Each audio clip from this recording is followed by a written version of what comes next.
My boyfriend said, "Your kids from your ex are annoying. Keep them away." I said, "Okay." I packed his belongings and dropped him off at a motel. I chose them. You are the one who is going away. The moment he said it, the room didn't explode. It went silent. Not the peaceful kind. The kind that presses against your chest because something irreversible has just been spoken out loud. "Your kids from your ex are annoying," he said, arms crossed, voice flat. "Keep them away when I'm here." I was standing in the doorway between the living room and the hallway, one hand still resting on the frame, like I might need it to stay upright. The words didn't hit me like a slap. They slid in slowly, sharp, cold, and settled somewhere deep behind my ribs. In the living room, my son froze mid-sentence, a half-built tower of blocks wobbling under his fingers. My daughter peeked out from her bedroom, recorder still clutched in her hands, her eyes wide and unsure. She'd been practicing for school. Loud? Sure. Squeaky? Absolutely. But she was trying. And I'd promised myself a long time ago that I would never be the parent who crushed that kind of effort. I didn't raise my voice. I didn't argue. I didn't defend. I felt calm, terrifyingly calm, because suddenly everything made sense. The sighs when the apartment got loud, the comments about how energetic they were, the way he relaxed more on the weeks they weren't here. This wasn't a bad moment. This was the truth, finally said out loud. "Okay," I said. He smiled. Actually smiled it like he'd won something. And that's when I knew. I walked past him down the hallway into my bedroom. He followed me, still talking, about deadlines, about focus, about how kids should learn boundaries, but his voice faded into background noise. I pulled his suitcase from the closet, opened it, started folding his clothes with hands that didn't feel like mine. "What are you doing?" he asked, laughing a little. "Packing," I said. "You're leaving." The laugh died fast. "You're being dramatic," he said. "I just asked for some reasonable quiet time." "No," I said, finally turning to look at him. "You told me to keep my kids away." That night I chose my children. I didn't scream, I didn't negotiate, I didn't beg him to understand.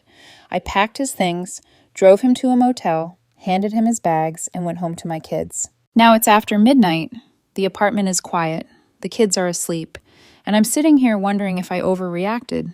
Then I remember my daughter's face when she heard those words. No, I didn't overreact. I reacted exactly right. I never planned to be a single mother in my 30s. If you'd asked me 10 years ago what my life would look like now, I would have given you the neat version, the one with a stable marriage, shared holidays, maybe a dog.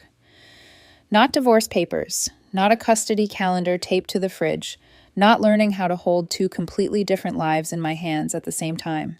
But life rarely asks permission before it changes shape. My ex-husband and I separated 4 years ago.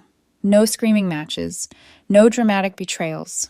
Just two people who finally admitted that love isn't always enough to fix what's fundamentally misaligned.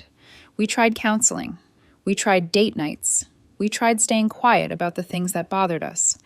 In the end, we realized we were teaching our kids the wrong lesson by staying. So we ended it, cleanly, respectfully. We share custody. The kids are with me every other week, plus some weekends. It's not perfect, but it works. We communicate. We coordinate schedules. We show up for school events and birthdays and dentist appointments like adults who understand that our kids didn't ask for any of this. My son is 9, curious, loud, endlessly imaginative. He builds worlds out of blocks and narrates them out loud like he's hosting his own sci-fi documentary. My daughter is 7, sensitive, earnest, determined in a way that sneaks up on you. She practices her recorder with complete seriousness, even when it sounds like a dying whistle, especially then. They are my constant. Dating after divorce wasn't something I rushed into. For a long time, my world was small and intentional. Work, kids, home, repeat. I didn't want to invite chaos into a life I'd worked so hard to stabilize. Then I met him. He was 32, smart, calm. The kind of man who listened when I spoke and didn't rush to fill silences. On our first few dates, he asked about my kids, not in that performative way, but genuinely, wanted to know their names, their ages, what they liked. When I told him they came first, always, he nodded like that was obvious. In the beginning, he seemed good with them. He brought them small things sometimes, candy, little toys, nothing extravagant, just enough that I told myself he was trying. He never complained outright. He didn't flinch when the apartment got loud. He even smiled when my son showed him a half-finished spaceship made of mismatched blocks. I thought, he gets it. 8 months in, he was spending more time at my place, working from the kitchen table, leaving clothes in my drawers, slowly, quietly becoming part of our routine. I watched carefully. I always do. You don't get to be casual about who you let close to your children. And for a while, it felt safe. But looking back now, I see the small fractures I chose to ignore. The sighs when the kids ran through the hallway, the comments about how energetic they were, the way he seemed lighter on the weeks they weren't here. I told myself it was adjustment. Everyone needs time. Not everyone grows up around kids. It didn't mean anything, right? I wanted to believe I could have both, a partner and my children, without sacrificing either. What I didn't realize then was that he was already keeping score. And I didn't know yet that the night everything changed wasn't really about noise. It was about who I was willing to choose when forced to decide. Looking back, the warning signs were never loud. They were quiet, polite, easy to excuse. At first, it was just timing. He always seemed more relaxed on the weeks the kids weren't with me. Longer conversations, easier laughter, more spontaneous plans. I told myself that was normal. Any couple enjoys uninterrupted time. It didn't mean anything by itself. Then it became tone. "They're really energetic, aren't they?" he said one evening, watching my son pace the living room while explaining a game he'd invented. I smiled. "That's 9-year-olds." He nodded, but his jaw tightened slightly, like he was holding something back. Another time, after my daughter practiced her recorder, he rubbed his temples and said, "Must be nice when they're at their dad's place." I laughed it off. I miss them when they're gone. He didn't respond to that, just hummed and changed the subject. The thing about early red flags is that they rarely arrive alone. They come wrapped in reasonable language. Stress, work, deadlines, fatigue. And because I wanted this to work, because I liked him, I filled in the gaps with generosity. He worked from my kitchen table more often. Laptop open, headphones nearby, but rarely on. Every sigh was subtle. Every eye closure just long enough to notice, not long enough to challenge. One afternoon, he asked, "Do they always have to be in the living room?" "They live here," I said lightly. "Yeah, I know. I just mean when I'm working." That was the first time the word working felt like a line drawn on the floor. I started making small adjustments without fully realizing it, suggesting quieter games, asking them to play in their rooms more often, turning the TV down faster than I normally would. I told myself it was temporary, a compromise. Adults do that. But my daughter noticed. "Am I being too loud?" she asked one night, voice small, recorder resting against her chest. "No," I said immediately. "You're fine." She nodded, but she didn't start playing again. That should have stopped me cold. Instead, I kept going. Because the truth is, I wanted to believe I could blend these two worlds seamlessly, that love and patience and good intentions would smooth everything out, that if I just gave it time, he'd adjust. What I didn't realize was that he wasn't adjusting. He was tolerating. And there's a dangerous difference between someone who's learning how to fit into your life and someone who's quietly waiting for your life to shrink. The comments became more frequent, still subtle enough to deny if challenged. "They're always talking. They don't really know how to self-regulate yet. Kids today don't get taught boundaries early enough." Each one landed just soft enough that I told myself I was being sensitive. But my body knew. I started feeling tense on kid weeks, like I was bracing for something, watching his reactions instead of watching my children, measuring noise levels instead of joy, monitoring, managing, minimizing. That wasn't who I was, and deep down I knew it. The night everything finally cracked wasn't special. It wasn't dramatic. It wasn't even new. It was just the first time he said out loud what he'd been thinking all along. And once he did, there was no pretending anymore. That evening started like any other ordinary weekday. The kids were with me for the week.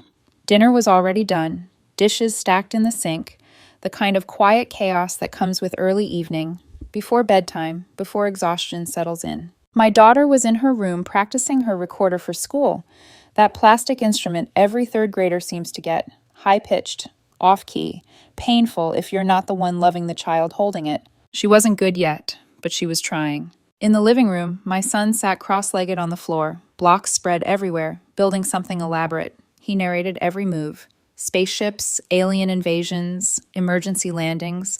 Loud? Yes. Normal? Completely. It was just after 6 on a Tuesday. Not midnight, not chaos. Just kids being kids in their own home. My husband sat at the kitchen table, laptop open, shoulders tense. He sighed loudly. then again, then closed his eyes like the noise physically hurt him. I looked over. Are you okay? He exhaled sharply. Can you tell them to be quiet? I'm trying to focus. They're just playing, I said. I know, I just need some quiet. I'll ask them to keep it down a bit. I walked into the living room and crouched beside my son. Hey, inside voices, okay? They both nodded. My daughter stopped practicing. My son kept building, maybe 10% quieter. I thought that was the end of it. 20 minutes passed. Then he stood up from the kitchen and walked into the living room, arms crossed, watching my son rearrange his blocks like he was observing a problem that needed solving. I felt it before he spoke. Your kids from your ex are annoying, he said. Keep them away when I'm here. I can't deal with this noise every week. The room went dead silent. My son looked up at him, then at me. My daughter peeked around her bedroom door, recorder hanging loosely in her hands. Her face crumpled before she could stop it. Something inside me went still. Not angry, not shocked. Clear. All the small comments, all the sighs, all the weeks I'd tried to smooth things over. This wasn't frustration. This was how he really felt. Okay, I said. He smiled. Thank you, he said. I just need peace when I'm working. Give me 20 minutes. I walked past him and down the hallway toward my bedroom. He followed, still talking about stress, deadlines, boundaries for kids, how he wasn't trying to be mean. His voice faded into background noise as I opened my closet and pulled out his suitcase. I laid it on the bed. What are you doing? He asked, laughing. Packing your stuff. Why? Because you're leaving. He laughed again. You're being dramatic. I just asked for some reasonable quiet time. No, I said, folding his clothes carefully. You told me to keep my kids away. He stopped laughing. You can't be serious. Dead serious. Over one comment? Over what that comment means. I went into the bathroom and packed his toiletries, his charger, his shoes by the door, everything that belonged to him. My kids live here, I said finally, looking at him. This is their home. You're a guest who just told me they're annoying and should be kept away. I didn't mean it like that, he said quickly. How did you mean it then? He stammered. I just meant maybe they could play in their rooms when I'm working. You said they're annoying. Those were your words. My daughter was crying now. My son had his arm around her, holding her close. That image burned into me. Baby, come on, he said. I'm sorry, I was stressed. Don't call me that, I said. We're done talking. I zipped the suitcase, grabbed his work bag and laptop. Where am I supposed to go? There's a motel 3 miles down the road. I'll drive you. You're dropping me at a motel? Would you prefer an Uber? He stared at me like I'd lost my mind. I hadn't. I was choosing my children. The drive to the motel was quiet. Not the heavy, emotional silence people expect after a breakup. No sobbing, no dramatic pleas. Just tension hanging thick in the air, like pressure before a storm that never quite breaks. He sat rigid in the passenger seat, jaw tight, staring straight ahead. His hands clenched and unclenched against his thighs, knuckles whitening, then easing again. Anger sat just under his skin, controlled, restrained. Not tears. Men like him didn't cry easily, not when their pride was bruised, not when they still believed they were in the right. He tried anyway. This is insane, he said finally. You're throwing away everything we have over a misunderstanding. I kept my eyes on the road. There's no misunderstanding. I didn't mean they're annoying as people, he said, voice sharpening. I meant the noise, the chaos. It's every week. They're children, I said evenly, and this is their home. He scoffed quietly. They're not even with you full time. There it was, the real thought, slipping out now that the door was already closing. I pulled into the motel parking lot and put the car in park. It wasn't a dump, but it wasn't comforting either. Just a basic place with flickering lights and doors that all looked the same. I turned to him. Get out of the car. He stared at me, disbelief hardening into something closer to resentment. What about my stuff still at your place? I'll box it up, I said. You can pick it up this weekend when the kids aren't there. He shook his head slowly. I can't believe you're doing this. I can't believe you thought you could insult my kids in their own home, and I'd accept it. He opened his mouth, then shut it again. His shoulders rose and fell once, sharp and controlled. Not grief, frustration. I handed him his suitcase and work bag. He stood there for a moment, unmoving, like if he stayed still long enough, I might change my mind. I didn't. I drove home alone. When I walked back into the apartment, the kids were sitting on the couch, knees tucked in, eyes glued to the door. My son looked up first. Is he coming back? No, I said. My daughter swallowed. Is it because of what he said? I knelt in front of her immediately, heart tightening. No, absolutely not. This is not your fault. But he was mad because I was loud, she whispered. No, I said firmly. He was wrong, and that's on him. She nodded, but her eyes stayed uncertain. We ordered pizza. Let them pick the movie. I didn't rush bedtime. I let them sprawl across the couch until their bodies sagged with sleep. I carried them to their beds, one at a time, feeling the weight of them, solid and real and grounding. After they were asleep, I sat alone in the living room. That's when the doubt tried to creep in. Did I overreact? Was it too fast? Should I have talked it out longer? Then my phone buzzed. A text, then another, then another. Apologies, defensiveness, bargaining. You're overreacting. Think about what we had. I'll apologize to the kids. I didn't respond. I stared down the hallway toward their rooms instead, listening to the soft, even sound of their breathing. And the doubt faded. I didn't explode. I didn't panic. I didn't lose control. I protected my children, and that mattered more than anything he could ever say after the fact. 4 days later, it was clear this wasn't going to end quietly. I woke up the morning after I dropped him at the motel to 23 text messages, all before 8 a.m. They followed a pattern so obvious, it would have been funny if it wasn't exhausting. It started with apologies. I was stressed. I didn't mean it like that. I'll apologize to the kids. Then irritation. You're being dramatic. This didn't need to go that far. Normal couples work through things. Then bargaining. Let's just talk. I can come by later. We can set rules when I'm working. I ignored every single one. That day I stayed offline, took the kids to the park, bought ice cream even though it wasn't a special occasion, let them climb, run, shout, exist without watching the clock or someone else's mood. My daughter kept checking my face. Are you mad at me? She asked softly. No, I said immediately. Never. She nodded, but asked again an hour later, and again that night. It broke my heart. My son, on the other hand, processed it differently. Sitting on the floor with his blocks, he said casually, he wasn't very nice anyway. Kids know, they always do. Friday evening, I boxed up the rest of his things. There was more than I expected. Face masks, hair products, books, a full drawer of workout clothes I didn't even know he kept at my place. I folded everything neatly, not to be kind, but because I was done. Clean endings matter. He texted asking when he could pick it up. Saturday at 2, I replied, when the kids are at their dad's. Saturday came. He showed up with his sister. That alone told me everything. She walked in first, eyes already sharp, posture aggressive. He stayed half a step behind her, jaw tight, arms crossed. No tears, no collapse, just wounded pride and restrained anger. You know he didn't mean it like that, his sister said immediately. You're being incredibly immature. He told me my kids are annoying and to keep them away, I said calmly. How else should I take it? He cut in quickly. I was stressed. I had a deadline. You know how I get when I'm working. Yes, I said. And now you can be stressed somewhere else. His sister scoffed. This is ridiculous. He apologized. What more do you want? I don't want anything, I said. I want you to take your stuff and leave. He tried a different approach. His voice softened, controlled, but quieter. Baby, we were good together, he said. You know we were. Can't we talk like adults? Adults don't insult children, I said. Take your things. He didn't move, just stood there, trying to catch my eye, tilting his head slightly. That look that used to work. It didn't anymore. His sister grabbed the first box. This is so stupid. You're throwing away a relationship over bratty kids making noise.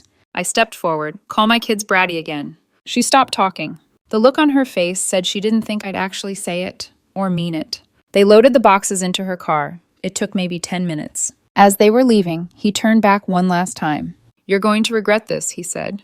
Good luck finding someone who wants the whole package deal you've got going on. The package deal is the best part of my life, I said. That's what you never understood. They left. I changed the locks that night. Sunday, the kids came back. My ex-husband dropped them off and lingered for a second too long. Everything okay? Apparently our son had mentioned the breakup.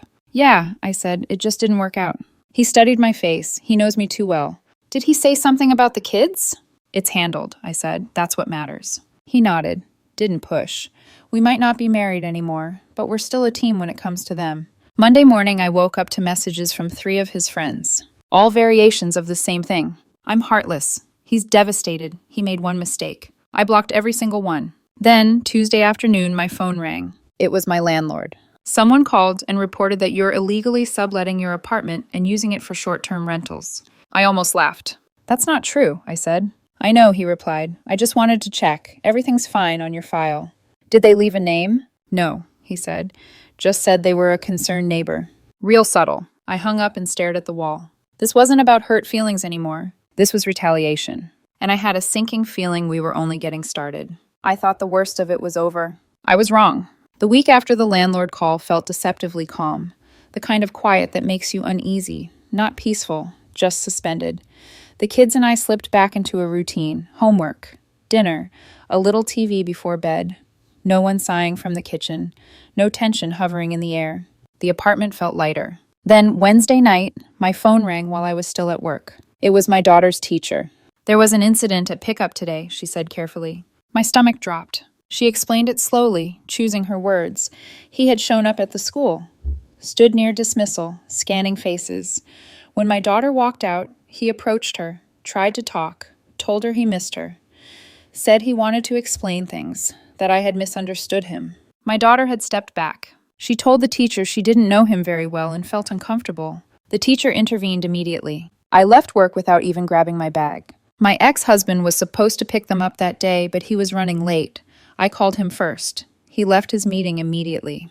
By the time I arrived, he was already there. So was my ex. He was arguing with the school security guard in the parking lot. His face was flushed, not with tears, but anger held tight behind clenched teeth. "I have a right to talk to her," he said. "She knows me." I walked straight toward him. "You don't have any rights here," I said. "Leave." He turned to me. "You won't let me talk to you, so I thought—" "You thought you'd corner my 7-year-old at school?" My voice didn't shake. "Are you out of your mind?" My ex-husband stepped in beside me. "I don't know what happened between you two," he said calmly, "but showing up at our child's school is completely inappropriate. You need to leave. Now." My ex looked between us, jaw tight, eyes blazing. "Who even are you?" he snapped. "I'm her father," my ex-husband said evenly, "and you're done here." Something about his tone made it clear this wasn't a conversation. My ex left the parking lot shouting, "This isn't over." We filed an incident report with the school that same afternoon.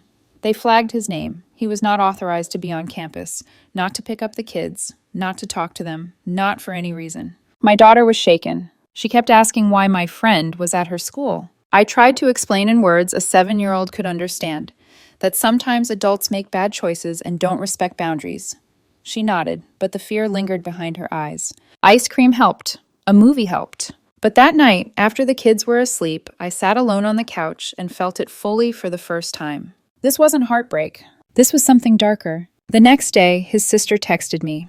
A long message about how he was struggling, how the breakup had broken him, how he wasn't thinking clearly. She asked if we could all sit down and talk like adults. I replied with one sentence. "He showed up at my child's school. There's nothing to talk about." She called me cold, accused me of being heartless. I blocked her. Friday was quiet. Too quiet. Saturday morning, my ex-husband called. "Did your ex know where I live?" he asked. My heart stopped. "Why?" "Someone egged my car last night," he said. Left a note on the windshield. It said, "Tell her to call him." I felt sick. This wasn't just affecting me anymore. We documented everything. Screenshots, photos, the school report, the landlord call, the egged car. I called a lawyer friend, not to escalate, but to understand my options. "Keep everything," she said. "If this continues, you'll need it." That night, after putting the kids to bed, I sent one final text. "You showed up at my child's school and harassed her father. This is harassment. Any further contact will result in legal action." He replied almost immediately. "I don't know what you're talking about. You're paranoid." Then, 2 minutes later, "Maybe if you'd talk to me like an adult instead of blocking me, I wouldn't have had to find other ways to get your attention." I screenshot it, sent it to my lawyer friend, and sat there in the dark realizing the truth I'd been avoiding. This wasn't about noise. This wasn't about stress. This was about control, and it had crossed a line I couldn't uncross. By Sunday morning, the decision had already been made. I just hadn't said it out loud yet. The kids were still asleep when I sat at the kitchen table, phone in my hands, rereading everything in order. The texts, the timestamps, the school incident report, the photos of my ex-husband's egged car, the note still visible under the wipers. Each piece on its own could be explained away. Together, they told a very clear story. This wasn't emotional fallout. This was escalation. I didn't respond to his last message. I didn't argue. I didn't defend myself. Instead, I forwarded the screenshots to my lawyer friend with a single line. "What do I do next?" Her reply came an hour later. "We have enough to file for a restraining order." I looked down the hallway toward the kids' rooms. My daughter slept curled around her stuffed elephant, the same one she'd had since she was 2. My son lay sprawled across his bed, one arm dangling over the side, breathing deep and even. The choice didn't feel dramatic. It felt obvious. Yes, I typed back, file it. The next few days moved quickly. Paperwork, statements, copies. I gave the school the update. They tightened their procedures. His name stayed flagged. No access, no exceptions. He went quiet after that. No texts, no calls, no sudden appearances. The silence didn't feel like peace. It felt like waiting. Then Sunday morning, his social media post went up. He didn't tag me. He didn't use names. He didn't need to. A long paragraph about narcissistic partners, about being punished for having boundaries, about toxic co-parenting dynamics and women being painted as unstable for speaking up. The comments were mixed. His friends rallied around him. Some mutual acquaintances asked questions. A few people who knew me defended me quietly. I didn't respond. My lawyer friend told me not to. Let documentation speak louder than emotion. Monday, I kept the kids home from school. Not because of fear, but because we needed a reset. We went to the movies, ate lunch out, walked through a bookstore and let them pick anything they wanted. At one point, my son looked up at me and asked, "Why are we doing fun stuff on a school day?" "Because sometimes," I said, squeezing his hand, "we need to remember that it's just us, and we're okay." My daughter wrapped her arms around my waist. "I like it when it's just us." "So do I said. That night, after they were asleep, my phone buzzed. An email from my lawyer friend. The restraining order hearing was scheduled. Temporary for now, pending review. Based on the school incident and the implied admission in his text, it was likely to be approved. For the first time since this started, I felt something shift. Not relief. Control. I hadn't overreacted.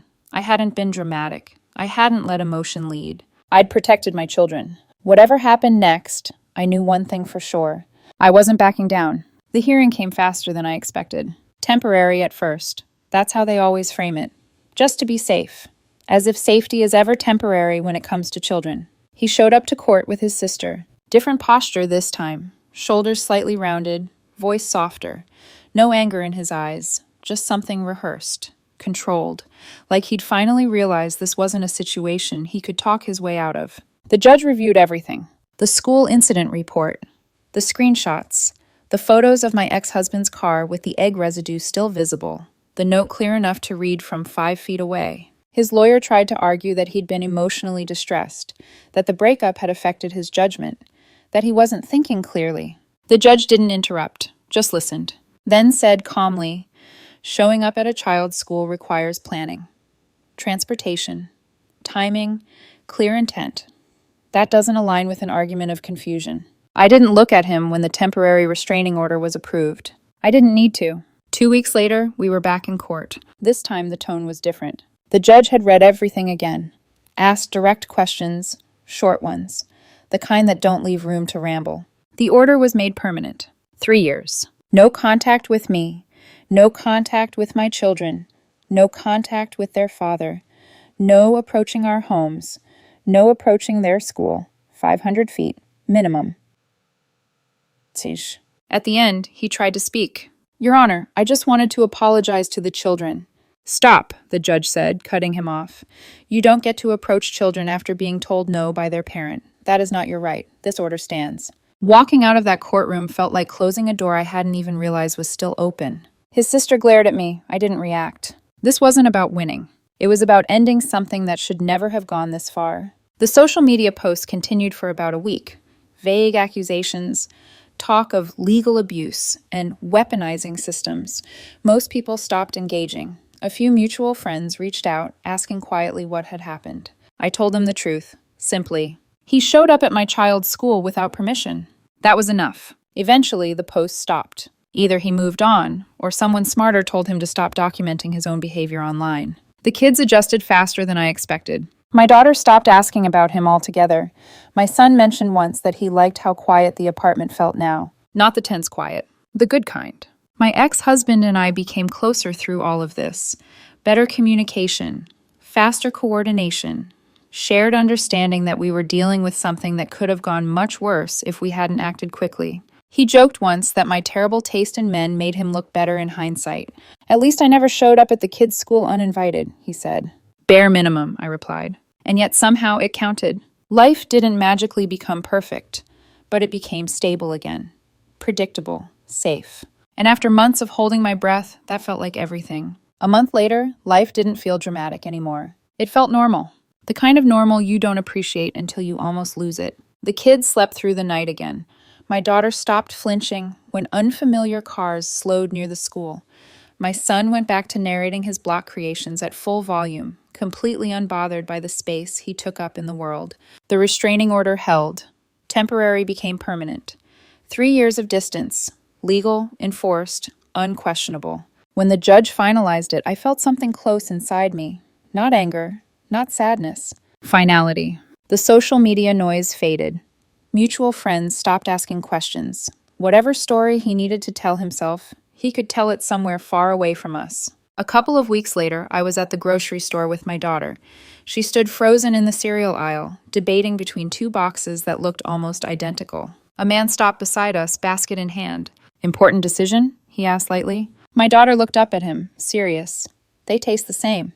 He smiled. "That's usually the truth they don't want us to know." I laughed before I could stop myself. "She's been deciding for 5 minutes, Pio," I said. He glanced at my cart, then back at me.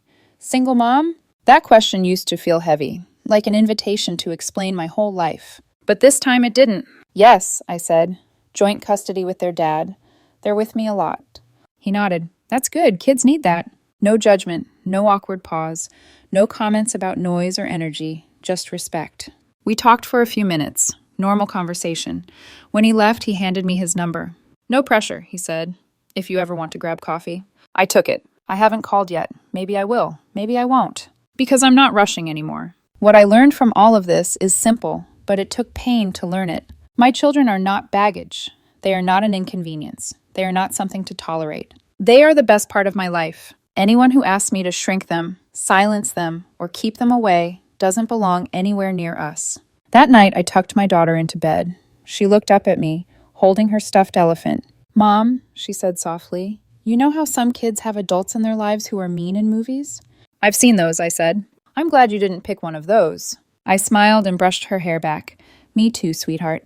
Down the hall, my son was already snoring, probably dreaming about spaceships and aliens. The apartment was quiet. Not the tense kind. The peaceful kind. The kind where kids are free to be loud, curious, imperfect, and loved. And that's enough. If you've been in a situation where someone asked you to choose between your children and their comfort, let this be your reminder. You don't negotiate your kids' place in your life. Thank you to everyone who shared their stories, offered support, or simply listened. If this resonated with you, feel free to leave a comment or share your experience. You're not alone in this. I'll see you in the next video, and in the meantime, take care of yourself.